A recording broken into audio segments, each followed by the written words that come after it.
Greta Thunberg, thank you so much for joining us. Thank you for having me. 2 years ago, you famously addressed world leaders about climate change. You said, I want you to panic. I want you to feel the fear that I feel every day. It's now 2021, and quite frankly, very little has been done. Few, if any, governments seem to be panicking. How does that make you feel?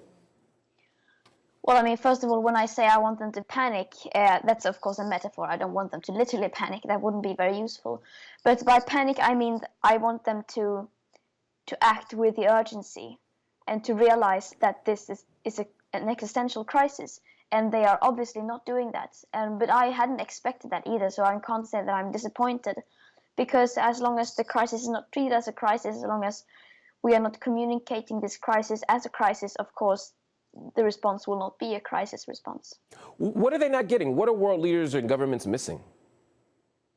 Well, just basically any sign, any sense of urgency. And I mean, of course, it varies from one person to another, but it seems like overall we are sort of getting the time frame very wrong. We are talking about targets in like 2030, 2040, or 2050 when we need targets for now.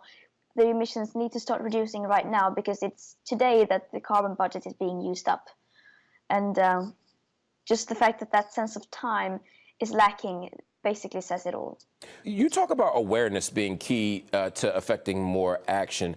But let's be honest, world leaders have known what's at stake for a long time. They've known about the dangers of climate change for decades. The U.S. government has known about it since the 70s. They haven't done anything. We could say the same for companies like Exxon. They have ignored it, largely in pursuit of profit. So it seems to me that awareness isn't enough, is it? Of course not. You need to, I mean, we can hammer people with facts. We can say like, this is how our carbon dioxide budget looks like, and this is how much natural habitat we have lost, and this is how much the planet has warmed, and so on. And of course, that's necessary, yes, and that's not being communicated enough in media. But we cannot just do that. We need to communicate that in a way that also sends a signal that this is a crisis. If I, for instance, were to tell you that our house is on fire, this is an existential crisis, and we must take action now, and then just go on living like before, not doing anything specific, just talking about these things, that doesn't send a signal that something is wrong. Humans are social animals. We copy each other's behavior. If no one is acting as if we were in a crisis, then of course that we will not draw that conclusion that we are in a crisis. So we need to tell the facts, yes, spread awareness, but also do it in a way that signals that this is a crisis. Doing it in a way that signals this is a crisis, for some that means disruptive, direct action, similar to what groups like Extinction Rebellion have done. Is that the solution here? Are we at the stage where that's the kind of response we need? I mean, as long as the action doesn't do more harm than good, I would say that any action is welcome. We are right now at a stage where we cannot sort of talk about going vegan is better than stop flying, and like having this discussion of what's better than. Right now we need to do everything that we possibly can, and that is possible from our own circumstances and situations. Let's talk a little bit about flying. You, of course, have led the charge against flying to reduce the negative impact of airplanes on the environment. You have even led by example, traveling to conferences by sea instead of air. But ultimately, are enough people following your lead? Even in the middle of a pandemic, we see people jet setting. Many people find global travel, and particularly through airplanes, to be second nature. It's how the world operates. Is it realistic to expect to make any kind of dent in air travel? Is it a worthwhile fight even? Of course not. Of course it's not realistic for people to reduce their flights and to stop flying, because let's face it, the climate crisis doesn't exist in the public debate. And I'm not telling people to stop flying. I'm not telling people to fly less. So it's funny that is something that people make up for themselves. I have never told anyone that people shouldn't be flying. That's just something I don't fly myself, and then people think that I'm telling people not to fly because they feel guilty themselves because I don't fly. And I didn't sail across the Atlantic Ocean to reduce my carbon footprint. That would be quite pathetic, actually. But I did it, of course, to start a debate and to send a signal, like I told earlier, that something is wrong, that we are in a crisis, and that something drastic needs to change. And to also show that it is impossible to live sustainable today. Greta, do you worry that that could be counterproductive in some way? That if you take a measure that some see as so unrealistic that they become dismissive of climate change activists, that they say, look, they're asking us to do unreasonable things. There's no point in me even engaging this conversation. Do you have any concern about that? I mean, you can see it in different ways.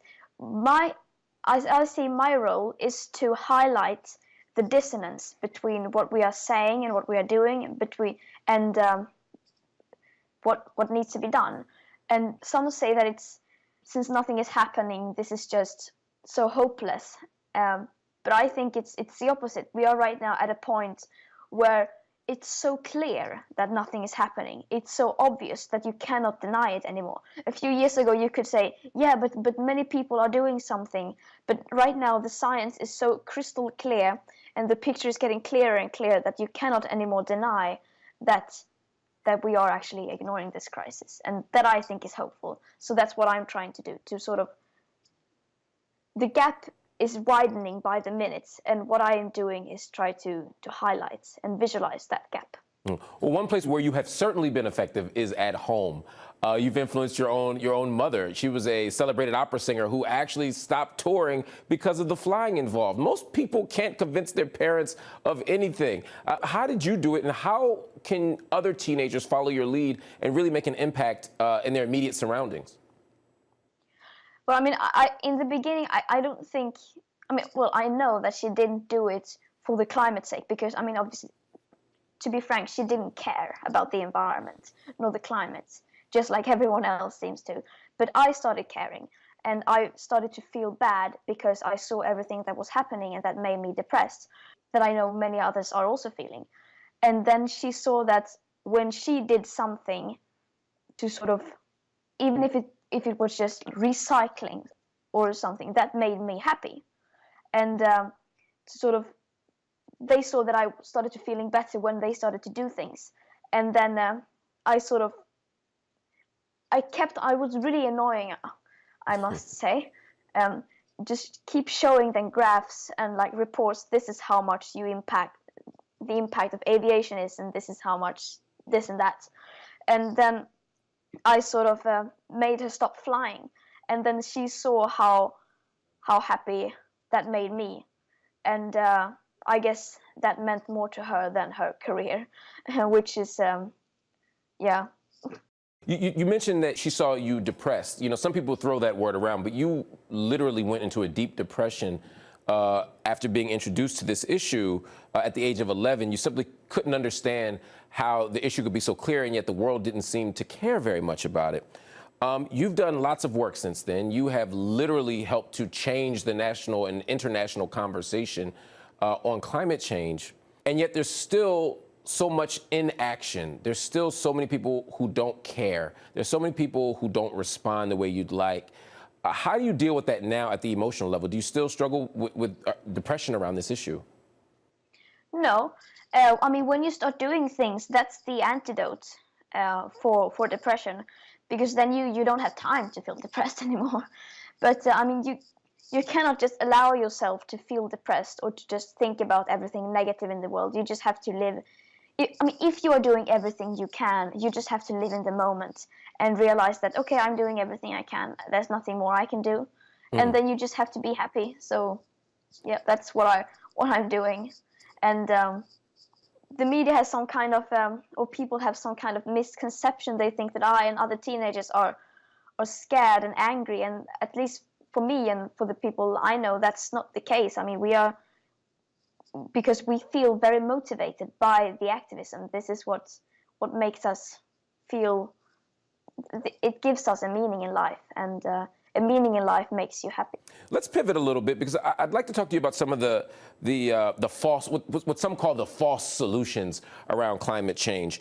Market-based solutions like cap and trade, which set a cap on emissions from big industries, but then allows companies to buy and sell carbon permits to pollute. Many believe that the market mechanisms or solutions touted by industry ultimately just benefit the market and it won't ultimately help the planet. It makes many of us wonder if big money, if moneyed interests have co-opted the movement. Can we do real environmental work against the backdrop of capitalism? I mean, that's not for me to say.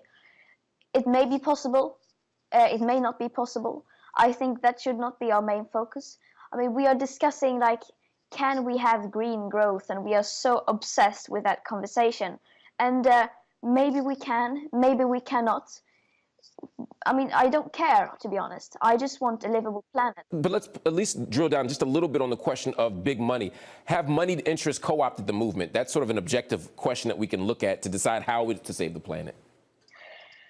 Of course, there's so much lobbyism going on that it's, I mean, in all movements, and they are trying to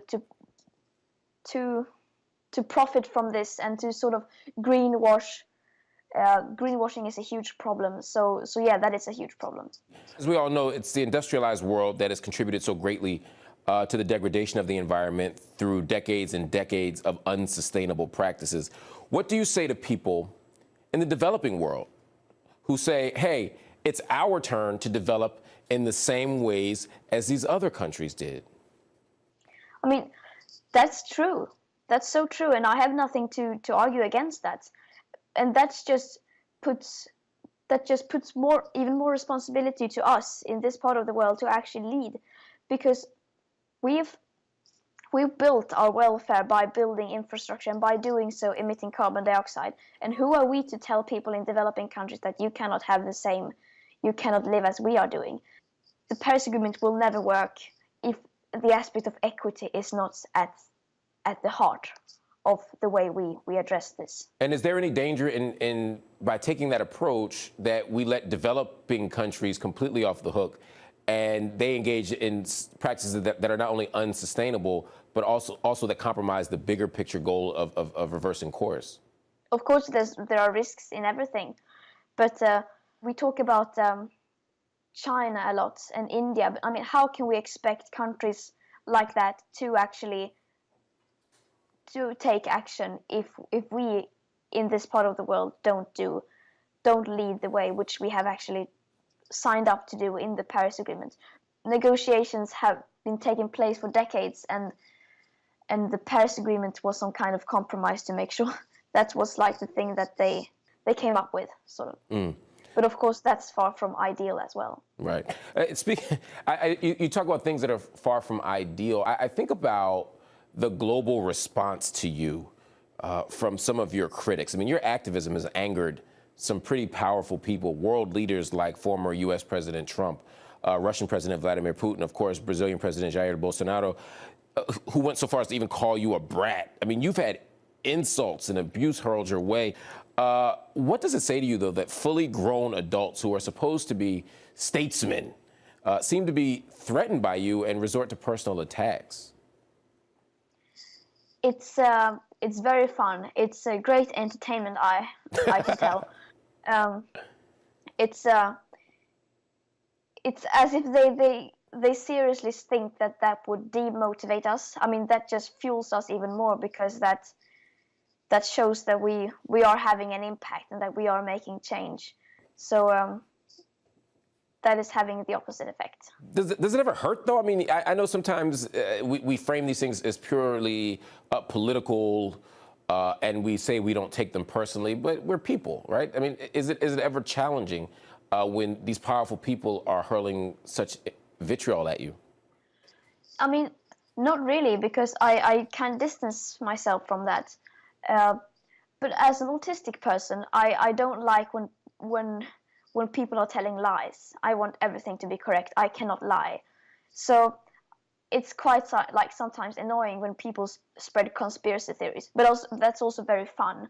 But it's like when people take like quotes from me and make them false, and like, I've never said that, I've never done that. That makes like, just because it's morally wrong for people to do that, you should not lie. But yeah, that's another thing, I guess. Before you go, what do you say to people who say Greta Thunberg should stay in the activist lane for climate change only? You're speaking out about free speech in India. You've said that Alexei Navalny should be released in Russia. You seem to be wading into other waters now. And some people say, just focus on climate activism. What do you say to those people? Well, I never engage in politics. I never speak up about politics. I really try not to speak up about politics. But some things are beyond politics, like basic fundamental human rights. It's the only right thing to do. I mean, if you don't, some things you cannot be silent about, simply. Greta, thank you so much for joining me. Thank you so much.